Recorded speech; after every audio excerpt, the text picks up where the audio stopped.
Please তোমরা চুপ করবে একটু, আমি আর সহ্য করতে পারছি না, আমার সুসাইড করা ছাড়া আর কোনো কাজ থাকবে না।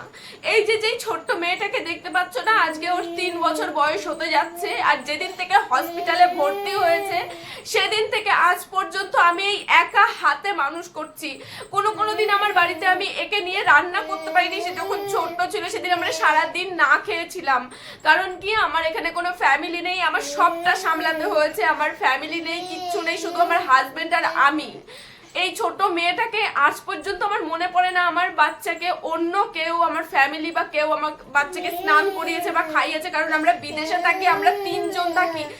এইটুকুনি বাচ্চাকে নিয়ে আমি এখানে চলে আসি এবং এই বাচ্চাটাকে আমি মানুষ করি। যখন হসপিটালে ভর্তি ছিল না, যখন এইটুকু বাচ্চা মাত্র 2 মাস বয়স হসপিটালে ভর্তি, কোনো বন্ধু বান্ধব, কোনো আত্মীয় স্বজন কেউ নেই, শুধু আমি আর আমার মেয়ে, আমার বর ওই হসপিটালে, না খাওয়া না স্নান না কিছু, শুধু এই ছোট্ট বাচ্চাটার কাছে আমরা। এরপরেও না মানুষের কাছে শুনতে হয় যে আমার কোনো কাজ নেই, আমার ফ্যামিলি নেই, তাই আমার কোনো কাজ নেই। আচ্ছা, আমার সংসারটা কি অন্য কেউ এসে দেখে যায়? আমার বাচ্চাটা কি অন্য কেউ এসে মানুষ করে দিয়ে যায়? এই যে 3 বেলা রান্না করা, ঘর গোছানো, সবকিছুকে আমার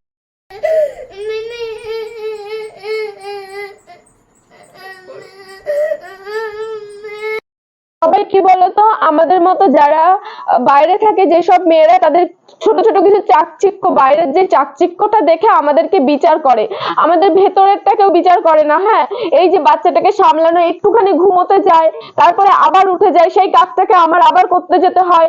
মানে একটা কাজ করতে আমার 1 ঘন্টাও টাইম লেগে যায়, কারণ এই যে ঘুমোতে দিলাম আবার উঠে গেল, কারণ সমস্তটা আমাকে দেখতে হয়। কিন্তু তারপরেও কিছু কিছু মানুষ ওই 30 সেকেন্ডের একটুখানি রিলস, 1 সেকেন্ডের যে একটা সুন্দর একটা কোথাও রেস্টুরেন্টে খেতে গেলাম, কোথাও কি ভালো কিছু করলাম, সেই কিছু ছবি দেখে আমাকে বা তাদেরকে জাজ করে, কখনো বিচার করে না যে তারা তো খারাপ, মানে তাদের খারাপ সিচুয়েশনটা তো পোস্ট করছে না, তাদের ভালো সিচুয়েশনটাই পোস্ট করছে, তাই আমরা ভালোটাই দেখতে পাচ্ছি, খারাপটা তো আমরা তুলে ধরি না সোশ্যাল মিডিয়ায়।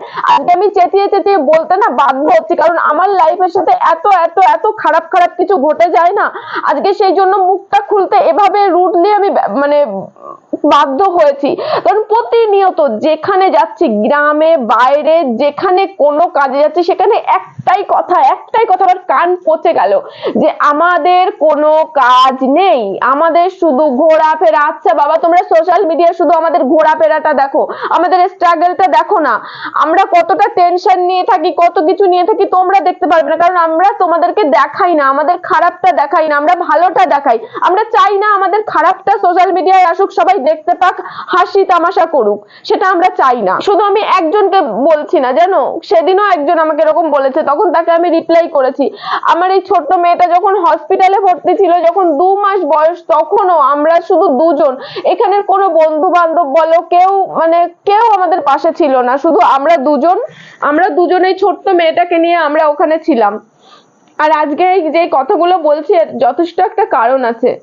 কালকে আমার মেয়ের প্রচন্ড শরীর খারাপ, আমার মেয়ে পায়খানা করছে, মানে 6-7 বার, 5-6 বার হয়তো পায়খানা করেছে। আর তারপরে আমরা বিকালবেলা বাজারে গেলাম, গিয়ে ওষুধ নিয়ে আসলাম, ওষুধ নিয়ে এসে খাওয়ালাম, বমি, তারপরে সারাটা রাত তো প্রচন্ড মানে বিরক্ত করছে, আমাদেরকে ঘুমোতে দেয়নি, মেয়েটাও ঘুমোয়নি। এবার ওর যদি সুস্থ না থাকে, আমরা কিভাবে সুস্থ থাকবো? ও ঘুমাতে পারিনি, সারা রাতটা যে আমাদের কিভাবে গেছে, আর কালকে সারা দিনটা যে আমাদের কিভাবে গেছে, একমাত্র আমরা, মা বাবা ছাড়া আর আমার এই বাচ্চা ছাড়া কেউ জানে না, সবাই বাইরেটা দেখে। আজকে সকালবেলা একজন এসছে আমাদের বাড়ি, মানে দাদা বলি, এখানেই থাকে। আমি সকালবেলা, মানুষের সকালবেলা কি কাজ থাকে? মানুষের সকালবেলায় কাজ থাকে আশিবাসি সারা, বাচ্চাকে কেয়ার করা, বাচ্চাকে দেখাশোনা, খাওয়ানো দাওয়ানো, এইসবই কাজ থাকে। যেহেতু আমার বাচ্চাটা কালকে থেকে অসুস্থ, আমাদের সারাটা রাত ঘুম হয়নি। তারপরে সকালবেলা উঠে আশিবাসি করলাম, ঘর পর ঝাড় দিলাম, বাচ্চার জন্য খাবার তৈরি করলাম, আমরা নিজে কিছু পেটে দিলাম, কারণ খেতে তো হবে, কাজ বাজ আগে না, খাওয়াটা আগে, কারণ সারাটা রাত ঘুম হয়নি, প্রচন্ড কষ্ট, টায়ার্ড, সবকিছুর মধ্যে এইসব কিছু করেছি। কালকে কিছু জামা কাপড় আমরা ধুয়েছিলাম, তো সেই জামা কাপড়গুলো পাশের ঘরে খাটের ওপরে মানে ওইভাবে ছিল, সেগুলো ভাঁজ করা হয়নি, আমি সবে বিছানাটা তুলছি, সেই মুহূর্তে উনি এসছে। এবার পাশের ঘরে যেই গেছে, খাটের ওপরে কিছু জামা কাপড় দেখেছে, দেখার পর বলছে কি, আমি নয় একা থাকি, তোমাদের একই অবস্থা। হায় ভগবান, কখনো মানুষটা বিচার করলো না যে এখন তো সবে সকাল হয়েছে, সকাল থেকেই তো মানুষ এই সমস্ত কাজগুলো করে।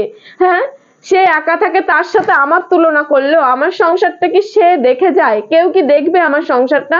এই যে আমার বাচ্চাটার শরীর খারাপ, কেউ কি দেখেছে কালকে সারাটা রাত আমরা কি করেছি, সারাদিন কি করেছি? সকালবেলা থেকেই তো এই সমস্ত আশিবাসি কাজ, ঘর গোছানো কাজ এগুলো হয়। এখন সাত সকালে যদি আমার বাড়িতে কেউ আসে, আমার বাড়িটা কি গোছানো দেখবে না অগোছালো দেখবে?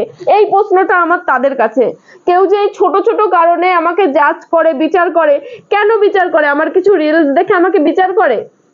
আমি খুশি থাকতে ভালোবাসি। আমি আমার খারাপ কিছু আমি সোশ্যাল মিডিয়ায় পোস্ট করতে ভালোবাসি না। আমি কিছু রিলস বানাই, আমি ঘুরতে যাই, সেই সব ফটো পোস্ট করি। সেসব দেখে কি মনে হয় যে আমার লাইফটাও ঠিক প্রতিদিন ওই রকম থাকে, প্রতিদিন ওরকম ফুরফুরে থাকে, প্রতিদিন ঘুরে বেড়াই, রিলস বানাই? হ্যাঁ, আমার কোনো কাজ নেই, আমার রিলস বানাই, ফটো তুলি, এই সমস্ত করি। হ্যাঁ, প্লিজ প্লিজ প্লিজ এই ভিডিওটা যে দেখবে, আমি পোস্ট করছি একটা কারণে, কারণ আমার আত্মীয় পরিজন, আমার বন্ধু বান্ধব, আমার আশেপাশের লোকজন এই সমস্ত ভিডিও যদি দেখে থাকো, প্লিজ এইসব নিয়ে আমাকে আর কোশ্চেন করবে না, আর বলবে না। আমি সত্যি মানসিক ভাবে মানে ভেঙে পড়ছি, কারণ আমার নিজেকে পরে মনে হচ্ছে যে আমার জীবন বলে আমি এত কষ্ট করছি, আমার পাশে দাঁড়ানোর মতন কেউ নেই, শুধু আমার হাজবেন্ড ছাড়া আমার ফ্যামিলি নেই। এরপরেও যদি লোকের কাছে মানে শুনতে হয় যে আমার কোনো কাজ নেই, সত্যি নিজের জীবনটাকে মূল্যহীন বলে মনে হয়। আমি নিজে মানসিকভাবে ভেঙে পড়ছি, আমার নিজে মনে হচ্ছে আমি সুসাইড করে নি। আমার এই জীবন আর ভালো লাগছে না লোকের কাছে এই এক কথা শুনতে শুনতে। আজকে আমার বাচ্চাটার জন্য তো কেউ কিছু করে না, শুধু আমরা দুজন। তারপরেও যদি লোকে এই সমস্ত কথা বলে না, সত্যি খুব ভেঙে পড়ি আমি। প্লিজ তোমাদের কাছে হাত জোর করে রিকোয়েস্ট করছি, আর কেউ আমাকে এই ধরনের প্রশ্ন মানে করো না। আমার সত্যি কষ্ট হয়। আজকে মানে সকাল থেকে এত কান্না করেছি, তারপরে ভাবলাম না, আমার এই বিষয়টা নিয়ে আমার ভিডিও বানানোটা উচিত আমার, সেই জন্য বানালাম।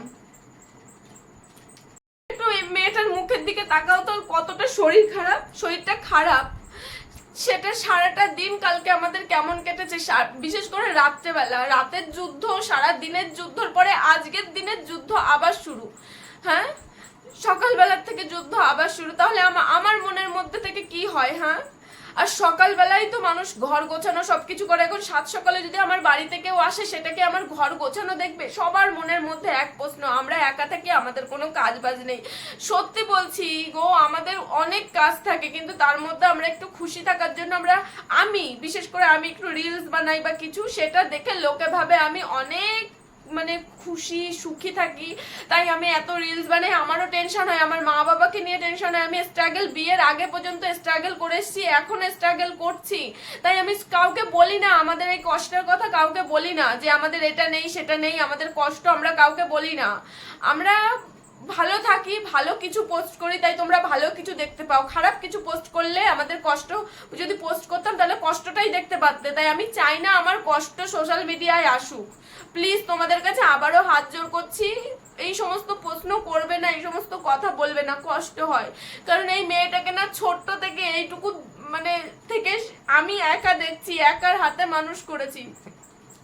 খাবার থালা রেখে একে এসে দুধ দিতে হয়েছে, কোনোদিনও রান্না করতে পারিনি, এক একদিন রান্না করা হয়নি। এই ছোট্ট মেয়ে রেখে কান্না করছে, দুধ দিতে হচ্ছে, শরীরটা খারাপ, রান্না করিনি বাড়িতে, এইরকম করে আমার দিন কাটে। প্লিজ